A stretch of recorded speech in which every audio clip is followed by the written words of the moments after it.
The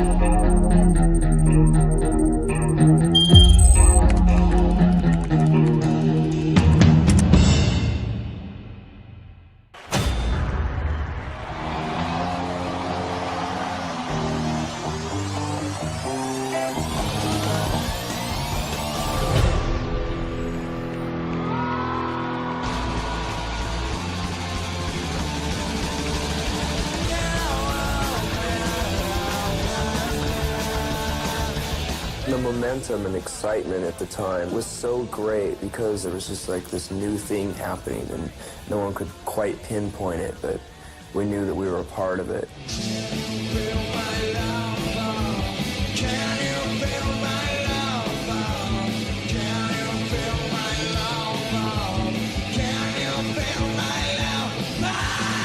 There are some bands that are pretty good every night, and then there are bands that can either be the greatest band in the world or a total fucking train wreck. And Nirvana was kind of one of those bands.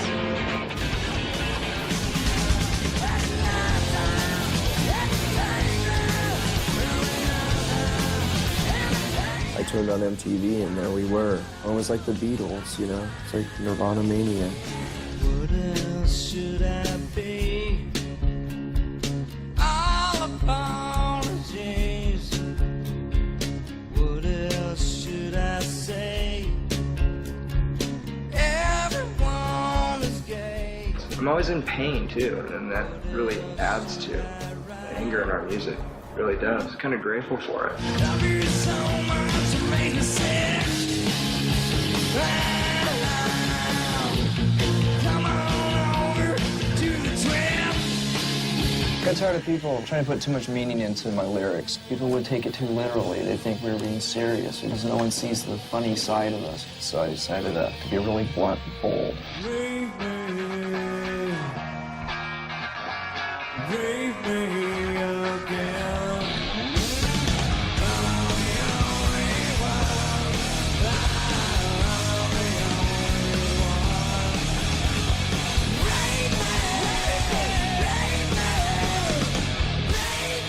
We repel the mainstream. And see, there's one thing you have to remember about Nirvana is Nirvana didn't go to the mainstream. The mainstream came to Nirvana, and that was our big crisis.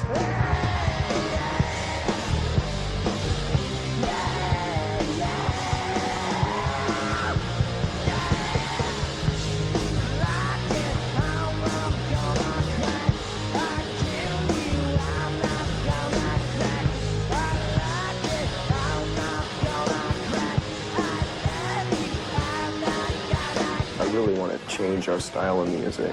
I want to do something different, and I want to have enough guts to do that. If it alienates people, that's too bad.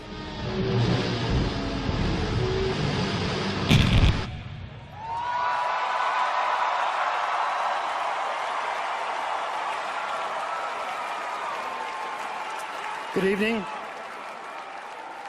I'm Michael Stipe. I'm here to induct Nirvana into the Rock and Roll Hall of Fame.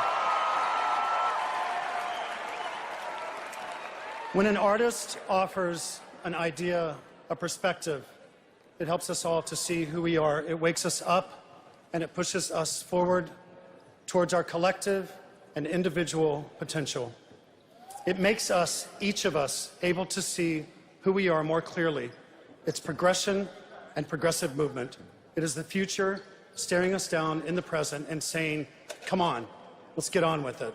Here we are, now. I'm purposely using the word artist rather than musician because the band Nirvana were artists in every sense of the word. It is the highest calling for an artist as well as the greatest possible privilege to capture a moment, to find the zeitgeist, to expose our struggles, our aspirations, our desires, to embrace and define their time. That is my definition of an artist. Nirvana captured lightning in a bottle. And now I will quote Urban Dictionary off the internet in defining lightning in a bottle as capturing something powerful and elusive and then being able to hold it and show it to the world. Kurt Cobain, Chris Novoselic, and Dave Grohl were Nirvana.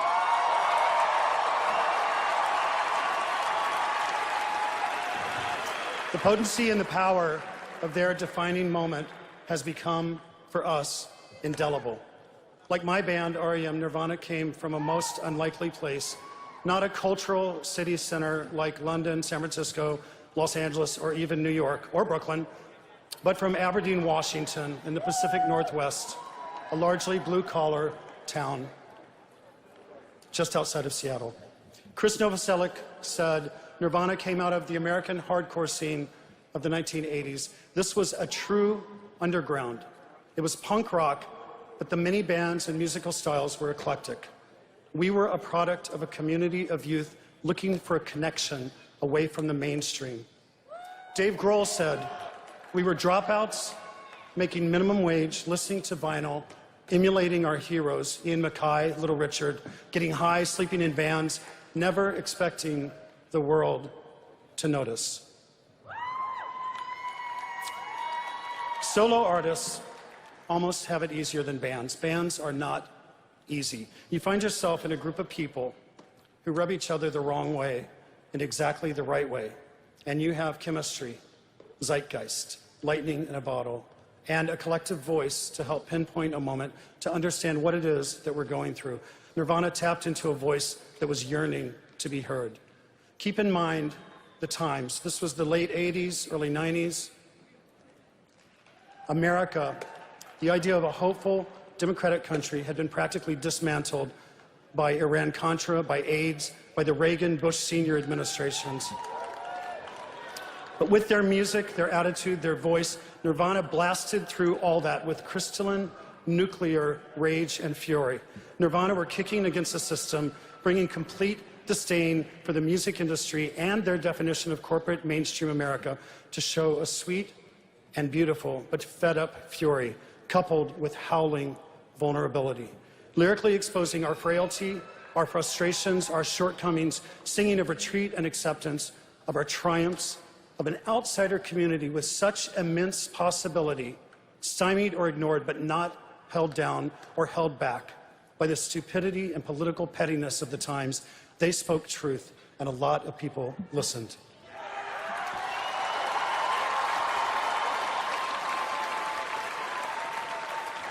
They picked up the mantle in that particular battle, but they were singular and loud and melodic and deeply original. And that voice, Kurt, we miss you. I miss you. Nirvana defined a moment, a movement for outsiders, for the fags and the fat girls and the broken toys and the shy nerds and the goth kids from Tennessee and Kentucky, for the rockers and the awkward and the fed up and the too smart kids and the bullied. We were a community, a generation, in Nirvana's case, several generations, and the echo chamber of that collective howl, and Allen Ginsberg would have been very proud here. That moment and that voice reverberated into music and film, into politics, into worldview, and so many fields in so many ways and in our lives. And this is not just pop music. This is something much greater than that.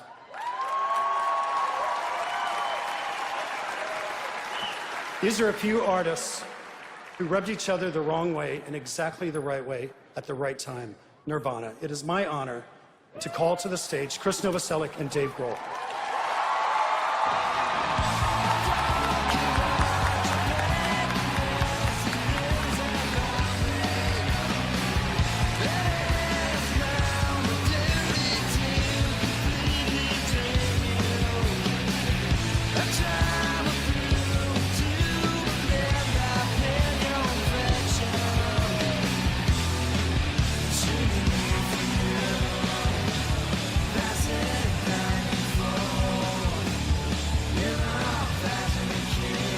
Thank you very much.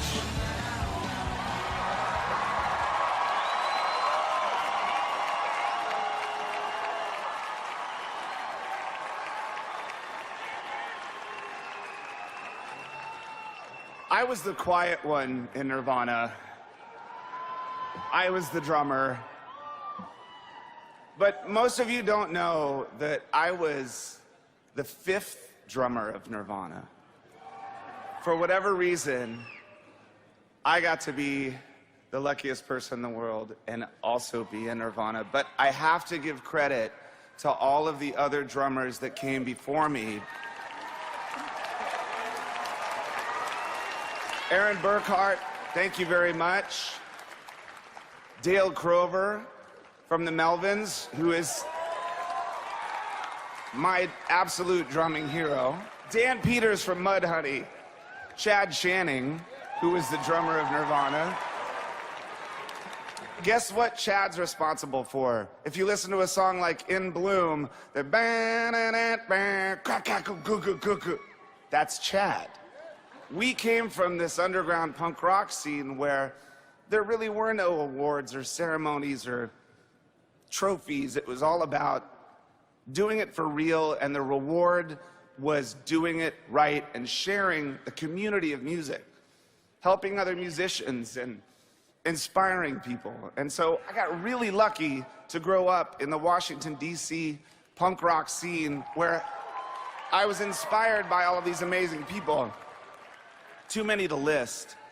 I'm also lucky that when we first started out, we didn't know anything about business. We were in a fucking van, you know, buying corn dogs from t-shirts that we had sold. And we were lucky that we met a manager named John Silva, and we met an accountant named Lee Johnson. And I'm happy to say that I've never, ever strayed from those two people in my life. That's like 25 years. John Cutcliffe and Michael Meisel, and I mean, it's a long list of people that I'm gonna forget most of them, but most of all, I have to thank my family, because I was lucky enough to grow up in a musical family in an environment that encouraged music. Parents that never told me not to listen to fucking Slayer. You know what I mean? I listened to some really, really fucked up shit. But my parents never told me not to, because I was finding myself. So, Mom, thanks.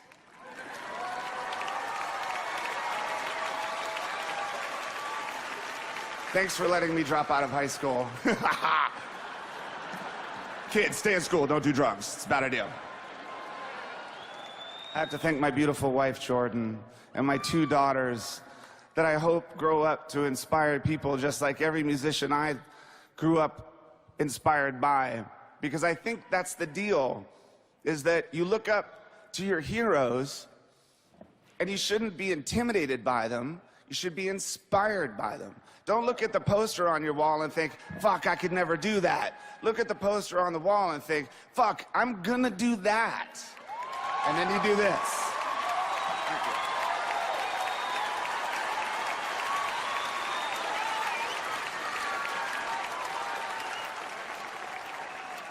Thank you, Michael, for that great induction and the Rock and Roll Hall of Fame. And I want to thank all the Nirvana fans Nirvana fans walk up to me every day and say thank you for the music. And when I hear that, and that reminds me of Kurt Cobain, okay? So I want to say thank you, Kurt Cobain, and I wish Kurt was here tonight, okay? And that music means so much to so many people, and there's new generations and new fans coming up, and it's really powerful. And Kurt was an intense artist, and he really connected with a lot of people. And and when Nirvana, we started in Aberdeen, Washington, in Washington State, and we had an infrastructure there to support us. There was a music community. I want to thank Sub Pop Records. The music community in Seattle and Washington State. I want to thank Buzz Osborne. Thank you, Buzz, for turning us on to punk rock music. Steve Albini and Butch Vig for recording us twice. Thank you, Susan Silver, for introducing us to the music industry properly. And thank you all again.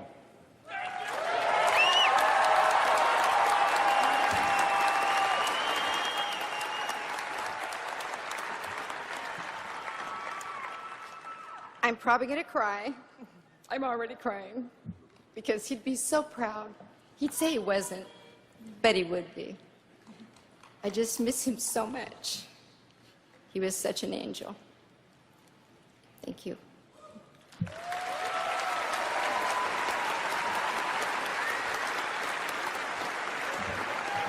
You know, I have a big speech, but I'm not going to say it. Hi. We all start bands when we're kids, and this is my family I'm looking at right now, all of you. Brother Michael, Brother Chris, Grandma Wendy, Mr. Grohl. Come on, David and Chris.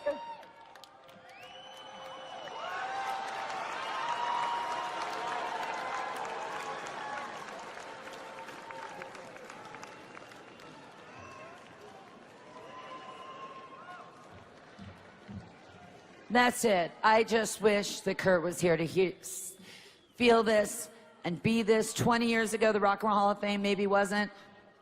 But tonight, he really would have appreciated it. He would have appreciated Chris and Dave and Michael and his mother and his sisters being here. And I just want to give this to Frances, our daughter, who's not here because she's ill. That's it. That's all I have to say. Thank you so very much, Jan, and the committee.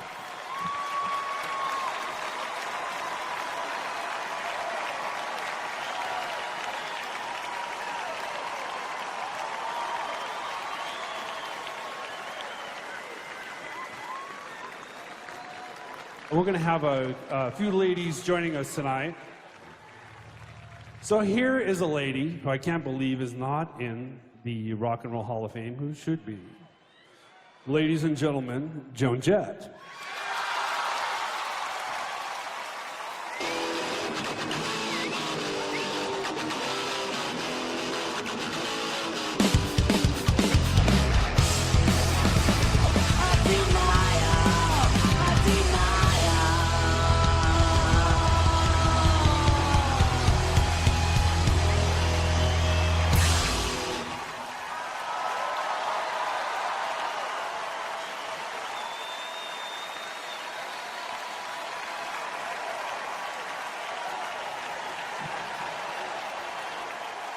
We have somebody from Sonic Youth here. Kim Gordon.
muy fucking...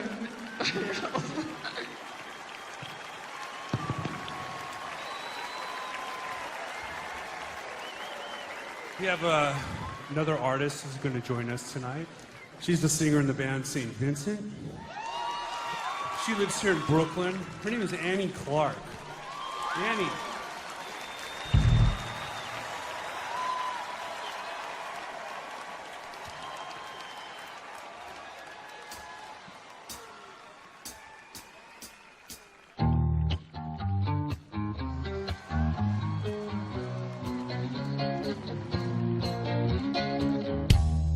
I'm so happy, 'cause today I found my friends. They're in my head.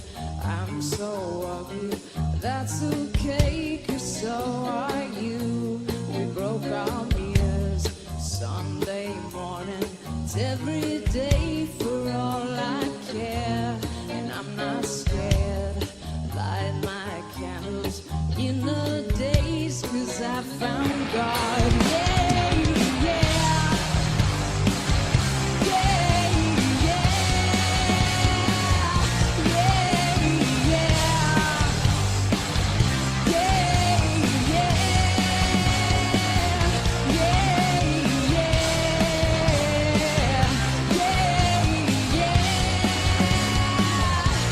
yeah. I'm so lonely, that's okay. I shake my head, and I'm not sad.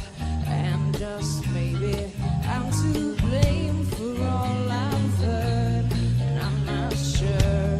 I'm so excited, I can't wait to meet you there. I don't care, I'm so horny, that's okay, my will is good. Yeah, yeah. Yeah, yeah.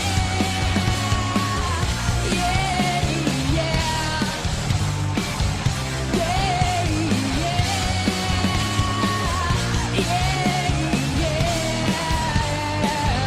Yeah,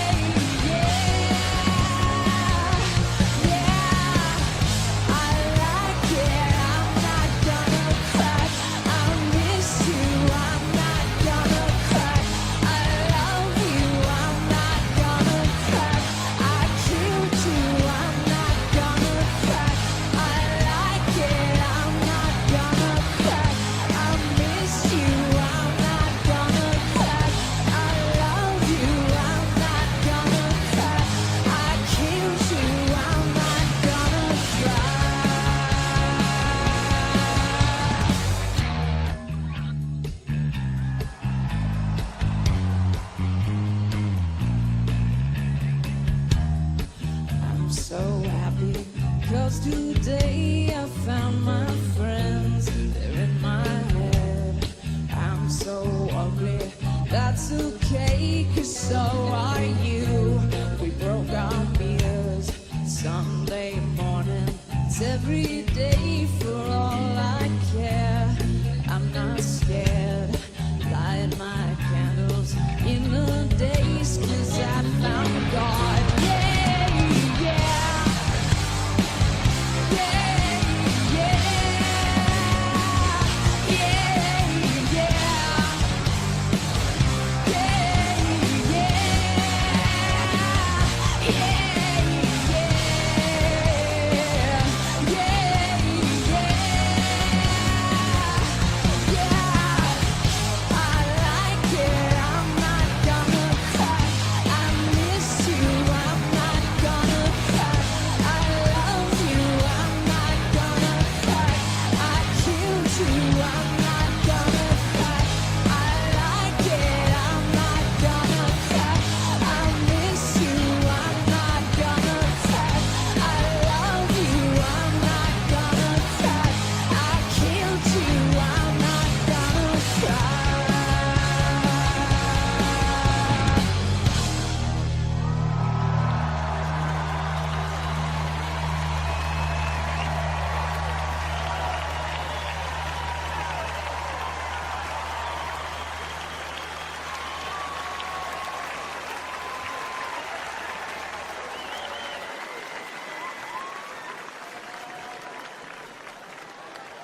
You know who I want to thank that I don't know if anyone's really thanked yet?